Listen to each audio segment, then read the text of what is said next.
was a Super Hot Mind Control Delete, MCD. which, for confusion purposes, I'm going to say they should have just named Super Hot 2, Mm-hmm. even though it's actually Super Hot 3, What? but whatever. Wooly, did you play Super Hot 1? Yeah. Okay. How long did it take you to beat it? I don't remember, but it wasn't that It's like long. 90 minutes. It's No. it's it's super short. Is the VR game actually a different game? VR game is a completely different game. It is Super Hot 2. Oh, fuck. Yeah. Damn. Okay. Oh Okay. Christ, Super Hot Mind Control is actually Super Hot 4 because there was the original like browser version. Oh, well, sure. All right. Anyway, so the thing that I remember the most about Super Hot Original was that it was like the perfect encapsulation of that era's indie games, which was like every single level is meticulously detailed, and they all start with like wrong place asshole as like a big Mm-hmm. text thing, Mm-hmm. Mm-hmm. and then you're behind a bar and you Mm-hmm. have to grab the gun, and it's a very meticulously based level. And that game's biggest problem was that once you got like oh, I got the katana, oh, now I got good at throwing things at guys, what, oh wow, I can't wait for the game to open up, and then game's over. Right. Like, the game's got like Mechanically, 40 levels. Mechanically, though, they do bleed the features out to you like over the course of that journey, you know. Yeah. But And then and then you get to the point where you're like, cool, I've unlocked all the or I know how to do all the mechanics. Mhm. How many levels am I going to get to play? 2. like, yeah. And then there's just all the challenge rooms where you know whatever. But in terms of Yeah. just the main missions, I just sorry, small interrupt. Dear God, please, can you just? There is a humongous mistake in the form of just saying like Super Hot VR makes everyone think that's a VR version of Super Hot. Oh yeah, it's a sequel. Don't do that with your name. It's a completely different game. That's a bad idea. Don't do that. Yeah, isn't it? It's a Isn't that terrible a idea. stupid thing to do? I immediately Like- just assumed it was, and I trying Yeah, the demo. why wouldn't you? Trying the demo at PAX, it was the first level again.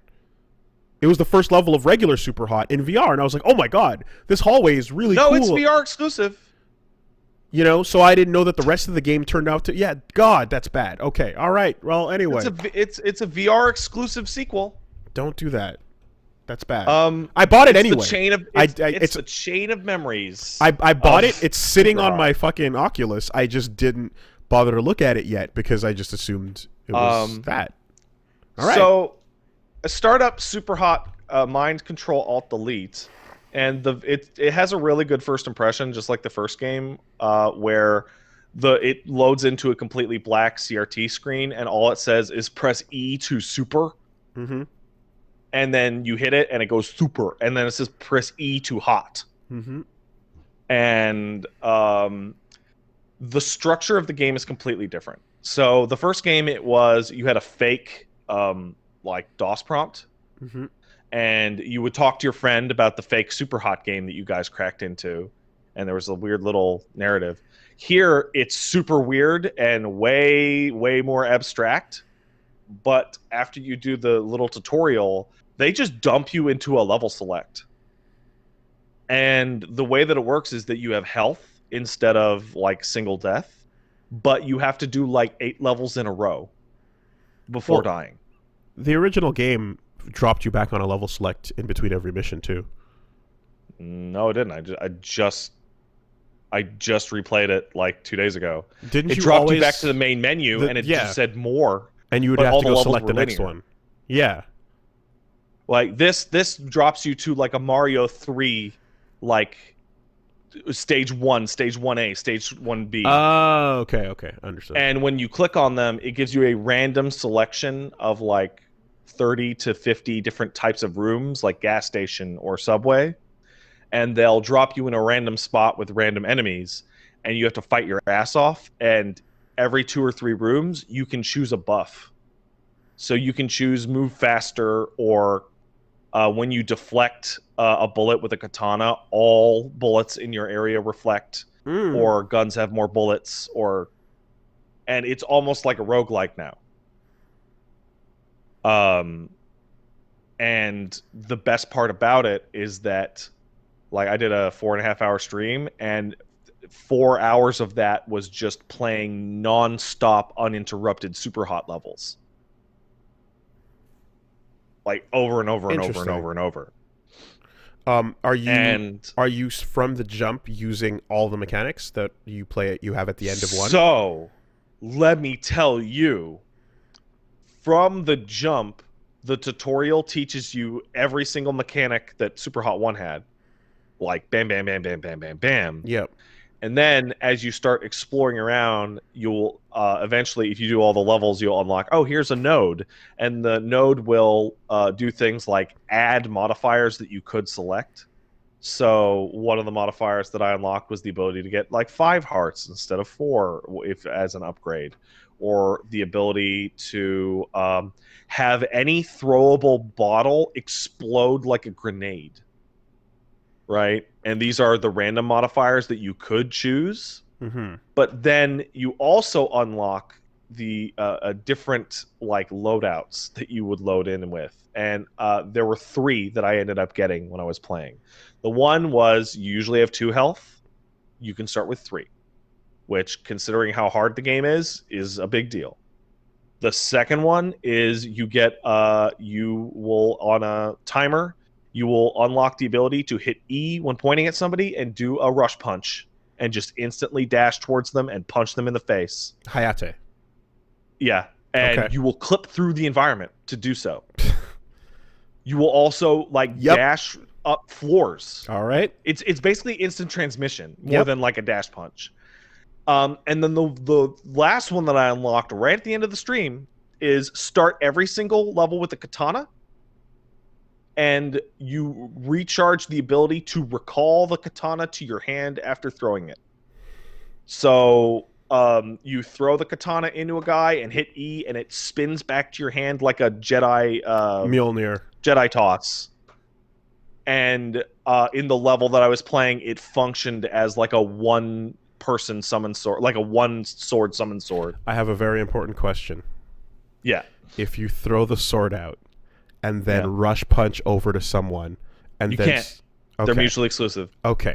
If you throw So the sword out, you are picking between health and charge and okay. sword recall. If you throw the sword out and then you switch bodies to someone else, Switch bodies? That has not been reintroduced. That's probably one of the unlocks later. okay.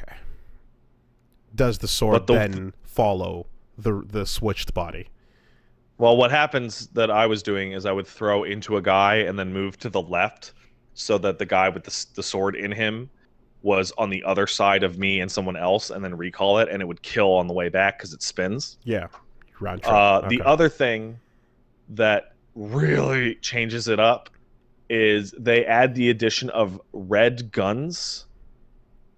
So it is dudes that come in with like a red bat or like a red gun, and it's part of their body, which means they can't be disarmed ever. Like if you throw like a bottle at them, that usually the gun would fly at you. Yeah. No, not going to happen. Okay. And the other thing is there are dudes that are armored and have a single body part that can be killed. Okay. So you have to shoot them in their right leg or their Okay. chest or their left arm. Accuracy tests. Yeah. And kill all of these kill things tests. are being mixed together, Mhm. and there's like a pool of levels, and you're just playing just a shit ton of levels over and over and over and over. I'm maybe a third through the game, and I played for 4 straight hours, which would have been enough time to beat the original game like 3 times in a row. It's great. It's fucking great. Is there do you still have a bunch of challenge rooms as well for after? Currently, I don't know. The menu is, when you load the game up, the main menu is the word more, and at the bottom is the text, hit F1 for options. I see. Okay. It's not Like, that it's minimal. Yeah. All right. Game's great, and I appreciate the code or whatever they sent me. I'm also confused because their business model seems terrible.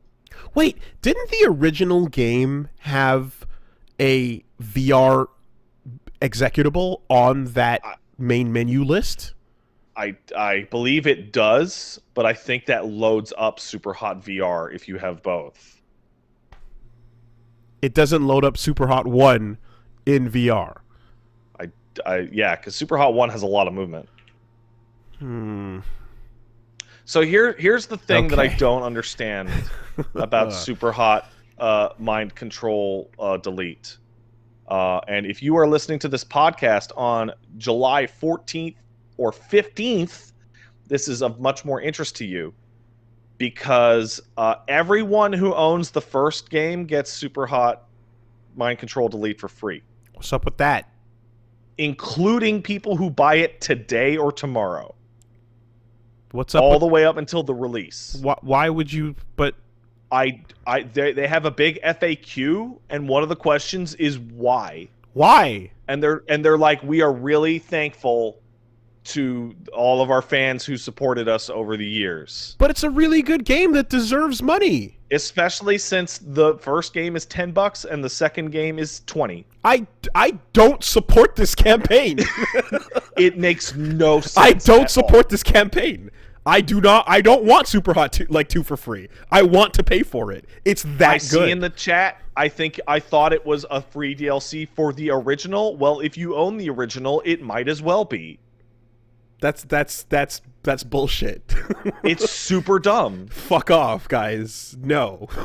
Like, I super duper love the game and need them to have some money. That's garbage. Fuck off. I refuse. I don't get it. I don't get it. Get out of here with it this. Makes no sense. Fucking Hollow Knight shit. The game is super hot. It retains being super hot.